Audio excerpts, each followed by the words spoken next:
জানিয়ে দিব এই মুহূর্তে পাওয়া আপডেট বাংলা সংবাদ। শুরুতেই থাকবে সংবাদের শিরোনাম। নিষিদ্ধের তোয়াক্কা নেই, ছাত্রলীগের ৭৮তম প্রতিষ্ঠা বার্ষিকীতে রণসাজে কর্মীরা। শেখ হাসিনার বিশেষ বার্তা নিয়ে মাঠে ছাত্রলীগ। এবার কি তবে সরাসরি সংঘাতের পথে দেশ? এরপরে জানিয়ে দিব জেলায় জেলায় আওয়ামী লীগের গোপন দুর্গ, লণ্ডভণ্ড হতে পারে নির্বাচন, গোয়েন্দাদের চোখ ফাঁকি দিয়ে বড় অপারেশনের প্রস্তুতি। প্রশাসনের ধরাছোঁয়ার বাইরেই রয়ে গেল শেখ হাসিনার বিশেষ টিম। জানাবো ছাত্রলীগ করা অপরাধ হলে সার্জিস আলমও অপরাধী বলছে মাহদি। এবং সবশেষে জানিয়ে দিব রাজধানী জুড়ে উত্তেজনা, ফার্মগেটে শিক্ষার্থীদের সড়ক অবরোধ, যানবাহন চলাচল বন্ধ, পুলিশ মোতায়েন। শুনছিলেন সংবাদ শিরোনাম, এবারে জানিয়ে দিব বিস্তারিত। নিষিদ্ধের তোয়াক্কা নেই, ছাত্রলীগের ৭৮তম প্রতিষ্ঠা বার্ষিকীতে রণসাজে কর্মীরা। শেখ হাসিনার বিশেষ বার্তা নিয়ে মাঠে ছাত্রলীগ। এবার কি তবে সরাসরি সংঘাতের পথে দেশ?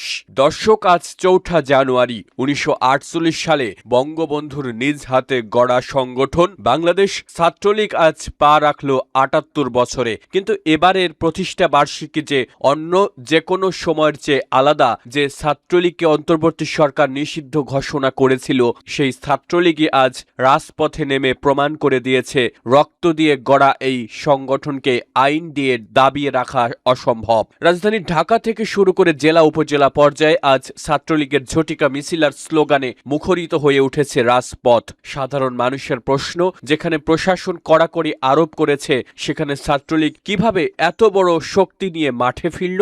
এটি কি তবে শেখ হাসিনার সেই চূড়ান্ত অ্যাকশনের শুরু? জানা গেছে দিল্লিতে অবস্থানরত শেখ হাসিনা গতরাতেই ছাত্রলীগকে বিশেষ নির্দেশনা দিয়েছেন। তার বার্তায় স্পষ্ট, আর ঘরে বসে থাকার সময় নেই, যার যা আছে তাই নিয়ে রাজপথে নামতে হবে। নেত্রীর এই আদেশ পাওয়া মাত্রই আজ জন্মবার্ষিকীর দিনটিকে প্রতিবাদ দিবস হিসেবে বেছে নিয়েছে সংগঠনটি। ছাত্রলীগের কেন্দ্রীয় নেতাদের দাবি, ১২ ফেব্রুয়ারি নির্বাচনের আগে তারা রাজপথ কাউকে ছেড়ে দেবে না। বিশেষ করে ছাত্রদল ও শিবিরের আধিপত্য রুখতে ছাত্রলীগ এখন ডু অর ডাই মিশনে নেমেছে। পাড়ায় পাড়ায় ছাত্রলীগের কর্মীরা এখন ঐক্যবদ্ধ।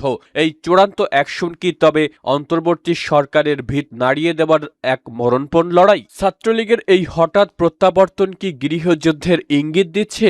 একদিকে সরকার ও ছাত্রদলের কঠোর অবস্থান, অন্যদিকে ছাত্রলীগের এই সর্বাত্মক প্রতিরোধ। সব মিলিয়ে ১২ ফেব্রুয়ারি নির্বাচন এখন চরম অগ্নি পরীক্ষার মুখে। ছাত্রলীগ কর্মীরা সাফ জানিয়ে দিয়েছেন, নেত্রীর আদেশ অমান্য করার ক্ষমতা কারণেই আজ যে আগুনের স্ফুলিঙ্গ দেখা গেল, তা কি সারা দেশে দাবানল হয়ে ছড়িয়ে পড়বে? নিষেধাজ্ঞা উপেক্ষা করে ছাত্রলীগের এই মিছিলের নামা কি আওয়ামী লীগের বড় কোনো বিজয়ের পূর্বাভাস?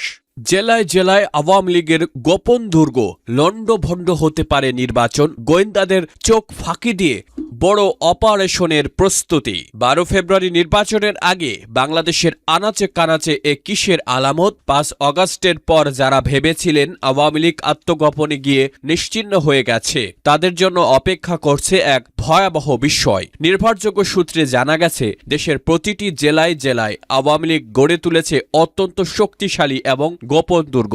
বাইরে থেকে পরিস্থিতি শান্ত মনে হলেও ভেতরে ভেতরে চলছে বিশাল এক যুদ্ধের প্রস্তুতি। শেখ হাসিনার বিশেষ নির্দেশনায় এই গোপন সেলগুলো এমনভাবে সাজানো হয়েছে, যার নাগাল পাচ্ছে না খোদ ডক্টর ইউনূসের চৌকস প্রশাসনও। এই অদৃশ্য শক্তি কি তবে নির্বাচনের দিন পুরো দেশকে স্তব্ধ করে দেওয়ার পরিকল্পনা করছে? আওয়ামী লীগের এবারের কৌশল একদম ভিন্ন।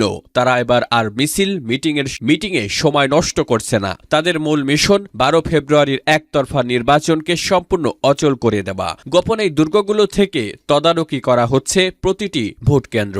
আওয়ামী লীগের হাইকমান্ডের বার্তা স্পষ্ট, আওয়ামী লীগ ছাড়া দেশে কোনো নির্বাচন হতে দেওয়া হবে না। প্রশাসন মনে করছে তারা সবকিছু নিয়ন্ত্রণে রেখেছে, কিন্তু মাঠ পর্যায়ের খবর বলছে অন্য কথা। গোয়েন্দা সংস্থাগুলো আজ করতে পারছে না যে কখন এবং কোথা থেকে আওয়ামী লীগের এই বিশেষ স্কোয়াডগুলো আঘাত হানবে। সম্পূর্ণ গুরুত্বপূর্ণ সড়ক অবরোধ থেকে শুরু করে কেন্দ্র দখল, সবই কি তবে এই গোপন দুর্গ থেকে নিয়ন্ত্রিত হবে? ইউনূস সরকারের আইন শৃঙ্খলা রক্ষাকারী বাহিনী কি এই অদৃশ্য দেওয়াল ভাঙতে পারবে? রাজনৈতিক বিশ্লেষকরা বলছেন, প্রশাসনের ভেতরে থাকা আওয়ামী লীগের ঘাপটি মেরে থাকা অংশটি এই গোপন দুর্গগুলোকে রসদ যোগাচ্ছে, যার ফলে পুলিশ বা সেনাবাহিনী হানা দেওয়ার আগেই খবর পৌঁছে যাচ্ছে যাচ্ছে নির্দিষ্ট স্থানে। এই ইঁদুর বেড়াল খেলায় শেষ পর্যন্ত কি আওয়ামী লীগই বিজয়ী হবে?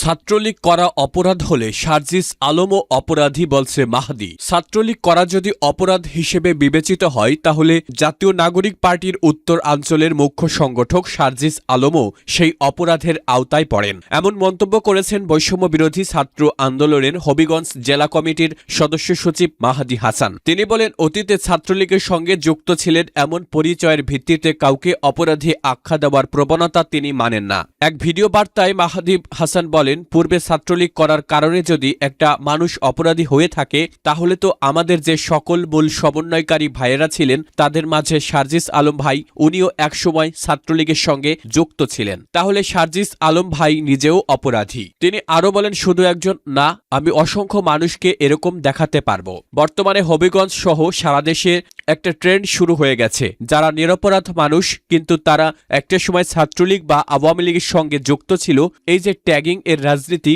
ডেভিল বলে, ডেভিল আখ্যা দিয়ে গ্রেপ্তার করা হয়েছে। ওই জায়গা থেকে একজন জুলাই যোদ্ধা হিসেবে আমরা যারা নেতৃত্ব দিয়েছি আমরা অন্তত এটা মানতে পারি না। এদিকে হবিগঞ্জের শায়েস্তাগঞ্জ থানার ভারপ্রাপ্ত কর্মকর্তাকে প্রকাশ্যে হুমকি দিয়ে নিষিদ্ধ ছাত্রলীগের এক সাবেক নেতাকে থানা থেকে ছাড়িয়ে নেওয়ার অভিযোগ ওঠে মাহদি হাসানের বিরুদ্ধে। এ ঘটনার পর শনিবার সন্ধ্যায় তাকে আটক করে গোয়েন্দা পুলিশ। পরে তার আটকের প্রতিবাদে মাহদির অনুসারীরা থানা ঘেরাও করেন। পুলিশ সূত্রে জানা গেছে, সন্ধ্যার পর তার নিজ বাসা থেকে মাহদিকে আটক করা হয়। মাহদি হাসানের আটকের প্রতিবাদে শনিবার রাত 10:30 থেকে রাত 12:15 পর্যন্ত রাজধানীর শাহবাগ মোড় অবরোধ করে বৈষম্য বিরোধী ছাত্র আন্দোলনের নেতাকর্মীরা অবরোধের ফলে শাহবাগ মোড় দিয়ে যান চলাচল বন্ধ হয়ে যায়। রাত 11টার দিকে সরেজমিনে দেখা যায় আন্দোলনকারীরা সড়কের মাঝখানে অবস্থান নিয়ে আগুন জ্বালিয়ে বিক্ষোভ করছেন। এ সময় তারা জালো রে জালো, আগুন জালো, ইনকিলাব ইনকিলাব, জিন্দাবাদ জিন্দাবাদ, মুক্তি চাই মুক্তি চাই, মাহাদির মুক্তি চাই এমন স্লোগান দেন।